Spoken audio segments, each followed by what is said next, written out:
Pelosi defies Communist China's concerted campaign of intimidation and visits Taiwan.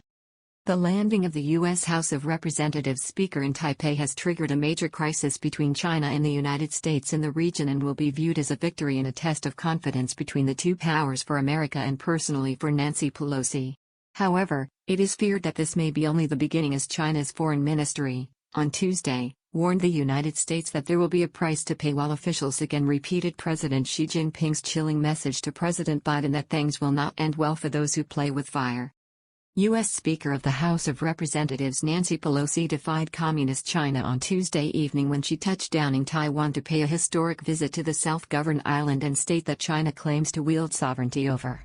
The plane carrying the 82-year-old left Malaysia on Tuesday afternoon, heading towards Borneo before turning northwards towards the Philippines as Chinese warships accompanied by naval vessels in the Taiwan Straits took to the sky and behaved in an unprecedented manner designed to intimidate the American leader. U.S. House of Representatives Speaker Nancy Pelosi touched down in Taiwan on Tuesday night, sparking a crisis in U.S.-Chinese relations as she stood up to and defied a concerted campaign of intimidation from Beijing that included the deployment of warships and aircraft in the Taiwan Strait designed to intimidate the United States, the leader of its lower house and the third most senior official in the United States, into not visiting the self-governed state over which China claims sovereignty, a status which is acknowledged de jure by both the U.S. and United Nations. U.S. Speaker of the House of Representatives Nancy Pelosi touched down on Tuesday at Songshan Airport in Taipei, sparking fury from Communist Party authorities in Beijing, who for weeks had warned senior figures in the U.S. administration, including President Biden, that the visit will spark severe retaliation, including threats of military action. Indeed, in the hours leading up to her visit, Chinese warplanes took to the sky and flew near the dividing line in the Taiwan Strait accompanied by naval vessels. U.S. military and assets deployed in waters east of Taiwan, including battleships and an aircraft carrier. U.S. military forces were deployed strategically in waters east of the island with 4 warships and the aircraft carrier USS Ronald Reagan. The actions of the Chinese warplanes were described as unprecedented and clearly a signal of Beijing's displeasure with Pelosi, a known foe of Communist China, being present in the area and her visit to Taiwan, which China regards as a renegade province of its own, a status that is recognized by both the United States and the United Nations. On Tuesday, sources in Washington, D.C. dismissed the Chinese moves as saber-rattling and said the United States would not be intimidated. News of a Taiwan stop began filtering out on Monday night after Pelosi's Asian trip began in Singapore. Confirmation of the visit emerged on Monday night, with some newspapers confirming the story in Taiwan and a tower in Taipei signaling its welcome and support for the U.S. leader and its most important ally. Pelosi had begun her trip in Singapore, where the city-state's leaders emphasized to her the need for peace between the two powers in the region. Taipei 101, the tallest building on the island with a population of 23 million, flashed messages of support for the visit, such as "Welcome to Taiwan Speaker Pelosi" and "Taiwan loves the USA," while later, on Tuesday, pro-Chinese demonstrators in Taipei turned up outside the Grand Hyatt Hotel to protest the visit. It is understood that the speaker arrived in Taipei on board a private plane that earlier on Tuesday departed from Malaysia, which was the second country of Ms. Pelosi's Asian tour, which could be her last in advance of the U.S. general election in November, which is expected to see a resurgent Republican Party take the House and Speaker's office. Role of Pelosi in facing down China's intimidation seen as a victory and a crucial test of confidence. It is thought that Pelosi will have lunch with Taiwanese President Tsai Ing-wen on Tuesday before later flying on to South Korea and Japan, key U.S. allies in Asia, as the superpower has begun consolidating as well as strengthening its position and role in the region. Abe's legacy will be his efforts to awaken Japan and build a defensive alliance against China. The role of Ms. Pelosi in facing down China's concerted attempt of intimidation may well be seen as a victory and a crucial test of confidence, with a marked increase in belligerence from the communist country, currently suffering severe economic problems, since 2019. In Malaysia, the speaker met Prime Minister Ismail Sabri and Foreign Minister Saifuddin Abdullah before visiting the Speaker of the Malaysian Parliament Azhar Azizan Harun at his offices. Her plane, after it left Malaysia on Tuesday, flew towards Borneo and then northwards towards the Philippines.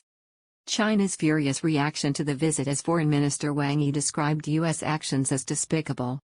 Before the plane touched down, there was already evidence of Chinese reaction to it, with Foreign Minister Wang Yi describing the actions of the United States as despicable, while even before People's Liberation Army, Aircraft flew dangerously closer to Taiwan than before. The website of the Taiwanese president, Ms. Tsai Ing-wen, went offline shortly after her office confirmed the speaker's visit in what is believed to have been a DDoS attack by hackers working for Beijing.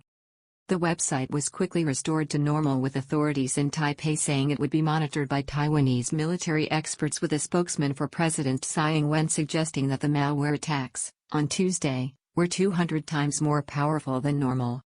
Meanwhile, Taiwan's Ministry of Foreign Affairs, as late as Tuesday afternoon, while still not confirming the visit, had earlier welcomed the move.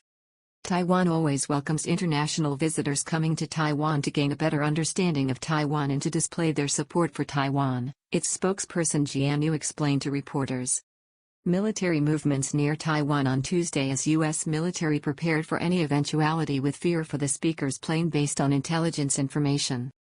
Ms. Pelosi's trip had been accompanied by naval maneuvers near the Taiwan Strait in the South China Sea as America repositioned its military assets to be ready for any eventuality.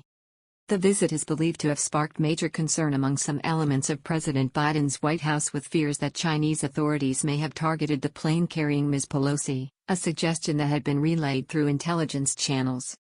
These fears were certainly not dispelled by a robust exchange, over the weekend, between the U.S. President, Joe Biden, and Chinese President Xi Jinping, who told his U.S. counterpart that those who play with fire will be burned by it. Last visit was by Newt Gingrich in 1997.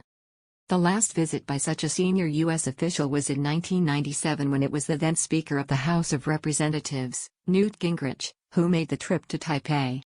This followed the 1965-96 crisis over Taiwan, when Beijing fired missiles into the sea and was stared down by U.S. President Bill Clinton, who also deployed naval forces including aircraft carriers to the region. U.S.-ASEAN summit as dangerous directions now emerging in Asia as China's regional power rises.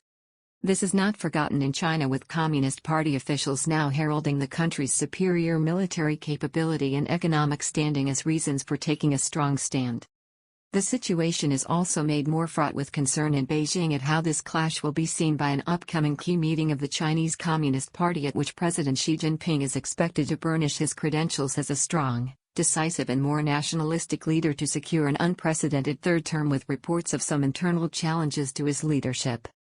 Chinese demonstrations orchestrated throughout Asia against the visit, with the Chinese Foreign Ministry warning of a price to be paid by the U.S. throughout China. As well as in Taiwan and other parts of Asia, there were Communist Party orchestrated demonstrations against the visit of the 82-year-old Pelosi, who has a long record of hostility towards Beijing ever since the Tiananmen Square massacre of pro-democracy protesters in 1989 by the Chinese armed forces, where thousands were killed. On Tuesday, Chinese Foreign Minister Wang Yi decried the U.S. position after the determined and unintimidated approach of Washington, D.C. became visible in the last 24 hours. He said the breach of faith on the Taiwan issue is despicable. Former Thai finance minister expresses unease about U.S. regional moves to counter China's rise. The statement came on the website of the Chinese Foreign Ministry, where spokesperson, Hua Chunying, on Tuesday told reporters that this visit will have consequences. Officials in Beijing again repeated the chilling warning of the Chinese president to President Biden last weekend, saying that things would not end well for those who played with fire.